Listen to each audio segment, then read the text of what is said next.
नमस्कार, फिर पैसा बोलता है, मैं आपका स्वागत है। मैं आनंद श्रीनिवासन। आज हॉट टेक्स करेंगे, शनिवार है। मेरे साथ मेरे भाई हैं, वो अंग्रेजी में पूछेंगे, मैं जवाब हिंदी में दूंगा। Want to talk about first FIAs on it. Hmm, On Friday, they have sold 11,639 crores in cash. Hmm, But on Thursday, hmm, they have sold hmm, 30,724 in future index options, FIAs alone. So why are they selling index options one day worth 30,000 crores? The next day, they're selling stocks 11,000. What is the point? What are they trying to say? Tell us. What they are trying to tell us is the market has a long way to go. And I have not seen at what rates they have bought those options by shorting it. You can sell a call, you can buy a put, you can do several ways. Yeah, we don't know the details, but it's a large volume. It's a large volume. So basically, they are betting that the market has a longer way to go. Correct. FIIs ने 30,000 crore Thursday बेचे हैं और cash में Friday बेचे हैं। तो इससे संकेत क्या मिलता है कि वो बेरिश हैं। इससे सबसे बड़ा संकेत मुझे ये है कि जो ट्रम्प की सैंक्शंस अनाउंसमेंट हुई है उसके पहले ही वो शॉर्ट थे और उसके बाद उन्होंने कैश में बेचा। तो इसमें सीधा बात है कि अपना पोजीशंस लाइटन करने की कोशिश कर रहे हैं। और weapon of mass destruction Thursday ये दिन था इम्पोर्टेंटली, क्योंकि वो ऑप्शंस क्लोज कर रहे थे, that is options closing week था। Correct. तो अगर ये हो रहा है, क्या वो पोजीशंस को रोल ओवर कर रहे हैं? शायद क्या होगा, उनकी एग्जिस्टिंग शॉर्ट्स थी और वो शॉर्ट्स को वो रोल ओवर कर रहे हैं थर्सडे। उस दिन ऑप्शंस का ट्रेडिंग वीक खत्म होता है 27। सो मतलब ये है कि अगले हफ्ते के लिए वो पोस्टपोन कर रहे हैं और अपना पोजीशंस बरकरार रख रहे हैं। और जो फ्राइडे की कार्नेज हुआ उसमें उन्होंने ऑप्शंस को वापस नहीं खरीदा। इसका मतलब पोजीशंस अभी भी ओपन है। तो इसका मतलब ये है कि मार्केट वीक रहेगा और कोई बड़ा डेवलपमेंट नहीं होगा। अगर आप एफआईआई होते, क्या आप 87 में वापस आएंगे? जब आपको क्लियरली पता है कि रुपया 95 तक जा सकता है। Correct. तो अगर मैंने 87 में एक एग्जिट किया है, वापस आने के लिए अगर मैं डॉलर को बेचूं तो मुझे $1 को 95 रुपीस मिलेगा। Correct. जब लेके गया 87 में लेके गया बाहर, जब वापस आया 95 में आया, उसी में मुझे 8% एक्स्ट्रा का रिटर्न मिल सकता है। Very true. तो वो 8% के लिए वो प्ले करेंगे। तो ये मार्केट और नीचे जाएगा। तो हम क्यों कह रहे हैं कि ये 95 तक जा सकता है, 95 तक? इसीलिए कि चाइना, इंडोनेशिया, बांग्लादेश, ये सब करेंसीज वीक हो गए हैं। और अगर आपने 6 कंट्री एक्सचेंज रेट को देखा है या 36 देश की रियल एक्सचेंज रेट से हमारा रुपया को कंपेयर कर रहे हैं, हम 7 से 8% ओवर वैल्यूड हैं। Correct. इसका मतलब है 6 रुपया का ये ओवर वैल्यूएशन है। सो ये 93.50 93.25 पे आता है। ये नहीं, पॉसिबिलिटी नहीं है कि पेंडुलम एग्जैक्ट पॉइंट में रुके। पेंडुलम थोड़ा अदर डिस्टेंस भी जा सकता है। तो ये 95 तक जा सकता है। दूसरी बात ये है कि अमेरिका में अंडे के प्राइसेस बहुत ऊपर गए हैं। Correct. क्योंकि उनको बर्ड फ्लू कंट्रोल नहीं कर पाए। No. और मेरा ख्याल है कि अमेरिका की इन्फ्लेशन अभी हॉट आएगा और वापस बढ़ने आ जाएंगे। The Fed. Fed rate cut नहीं कर पाएगा, वो निश्चय है। शायद फेड रेट इंक्रीज करे एंड ऑफ द ईयर के अंत में।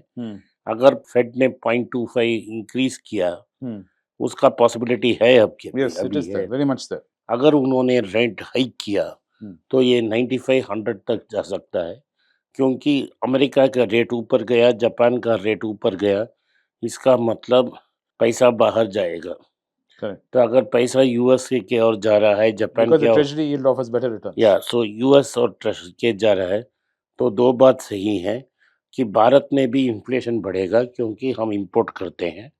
और दूसरी बात ये होगा कि पैसा बाहर जाएगा क्योंकि हमारा रिटर्न कम है। तो आरबीआई को भी मजबूर करेगा कि ईयर की एंड तक या पहले हाफ ऑफ नेक्स्ट ईयर में इंटरेस्ट रेट बढ़ाने के लिए। ये स्टॉक मार्केट के लिए ग्रेविटेशनल पुल नीचे है, ग्रेविटेशनल रूल प्रॉफिट्स को नीचे आएगी, करेक्ट, तो ग्रोथ भी अच्छा नहीं आया नंबर। नो, सो इस सबको नज़र में रखते हुए मार्केट का पोजीशन वीक है। जैसे एक फाइनेंशियल टाइम्स आर्टिकल में कहा है, नियर टर्म में अभी कोई पॉजिटिव्स नहीं है, हमारे एक्सपोर्ट्स बूम नहीं हो रहे हैं, डिमांड वापस नहीं आया है, तो इस सबको देखते हुए नियर टर्म मार्केट प्रेशर में होगा। अभी भी मार्केट एक्सपेंसिव है, अभी लार्ज कैप्स में वैल्यूएशन, निफ्टी में वैल्यूएशन अभी 20 के आसपास है निफ्टी के, इनमें बहुत सारे स्टॉक्स बहुत ज़्यादा हैं और बहुत सारे स्टॉक्स कम हैं, तो निफ्टी एक पॉइंट पे नहीं रुकेगी। दूसरी प्रॉब्लम ये है कि दो कंपनी जिनके पास असेट्स हैं, अर्निंग्स हैं, जैसा ब्रिटानिया और भारत पेट्रोलियम, करेक्ट, उनको निकाल कर उनके ऊपर जोमेटो और जियो फाइनेंस को डाल रहे हैं आप। तो जोमेटो, ये जैसा एक शिकागो का विशेषज्ञ ने कहा है कि वो एक ₹1 कंपनी है, वो क्या करती है, नाश्ता पानी घर घर में डिलीवर करती है, और उन्होंने कहा है कि उनकी जो कोर अर्निंग्स है, डब्बा वाला बिजनेस, उसका अर्निंग्स फ्लैट हो चुका है, अभी ब्लिंकिट की बर्निंग से जा रहे हैं। तो आप किसी से भी पूछिए, 10 मिनट डिलीवरी नहीं, आधे घंटे 45 मिनट का डिलीवरी भी चलेगा। उसमें मैंने अनेक बार बोला है, महारथी अंदर आ चुके हैं, फ्लिपकार्ट, अमेजॉन, टाटास, डीमार्ट, ये सब महारथी हैं। रिलायंस भी एंटर होगा, ये सब महारथी हैं, वो डिलीवर करेंगे। उनके पास कैश बहुत सारे बर्न करने के लिए है। टाटास के टीसीएस में हर क्वार्टर उनकी शेयर ऑफ प्रॉफिट 7,200 करोड़ है।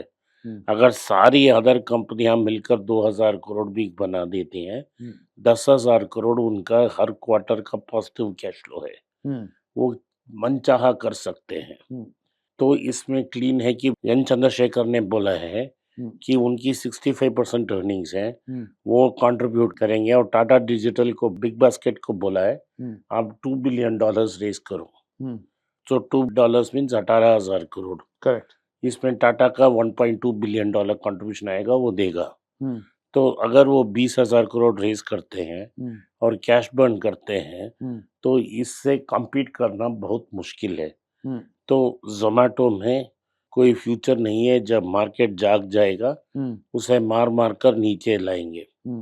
जोमेटो को बचाने में एक्टिव म्यूचुअल फंड्स का बड़ा रोल है, तो जब पैसा वापस बाहर न जाएगा तो वो लोग जोमेटो को बेचेंगे, ये पहले बात है। दूसरी जो कंपनी आ रही है वो जियो फाइनेंस है, उसका एक्चुअल अर्निंग्स नहीं है। करेक्ट, अभी तो 400 करोड़ का पिछले क्वार्टर टर्नओवर है, तो कंपनी का वैल्यूएशन 1.45 लाख करोड़ है। इसमें 1 लाख करोड़ रिलायंस का ट्रेजरी शेयर्स है। रिलायंस के पास ट्रेजरी शेयर्स है जिन्हें उसने बाईबैक किया था, उस ट्रेजरी शेयर्स को उन्होंने जियो में दे दी। सो जियो का वैल्यूएशन 1,45,000 करोड़ में लगभग 1 लाख करोड़ सिर्फ रिलायंस की ट्रेजरी शेयर्स है। तो अगर रिलायंस ने अपना ट्रेजरी शेयर्स बाईबैक कर ली तो ये वैल्यू 0 हो जाता है, 45,000 करोड़ होता है, अभी कोई बिजनेस ही नहीं है। सो क्या है कि ये कोकला कंपनी है, कोई अर्निंग्स नहीं है, तो पीबी रेशियो बढ़ाने के काम कर रहे हैं। जो कंपनी बिस्किट्स बनाती थी, अर्निंग्स थी, उसको बाहर कर दिया, जो पेट्रोलियम प्रोडक्ट्स बेचती थी उसको बाहर कर दिया, और जहां अर्निंग्स वीक है इन दो कंपनियों का अपने इंडेक्स में लगा दी। So should we stop investing in index? No, आप सबर रहे, ऐसा इंसिडेंट्स आते हैं मार्केट में, इसीलिए बोल रहा हूँ नियर टर्म में निफ्टी का एक बॉटम फाइंड करना बहुत मुश्किल है। मेरा ख्याल है कि पहले 20% मार्क तक जाएगा, सो वो रहा 21,020 या 21,100, वहां तक मार्केट नीचे जाएगा, उसके बाद देखा जाएगा क्या होगा। आज के लिए इतना ही। आपने इस पॉडकास्ट को सुना, इसके लिए मैं आपका आभारी हूँ। हो सके तो इस वीडियो को लाइक कीजिए, चैनल को सब्सक्राइब कीजिए और बेल नोटिफिकेशन दबाएं। इस वीडियो को अपने दोस्त और रिश्तेदार के पास भेजें और उनको देखने का आग्रह करें। नमस्कार, धन्यवाद, जय हिंद।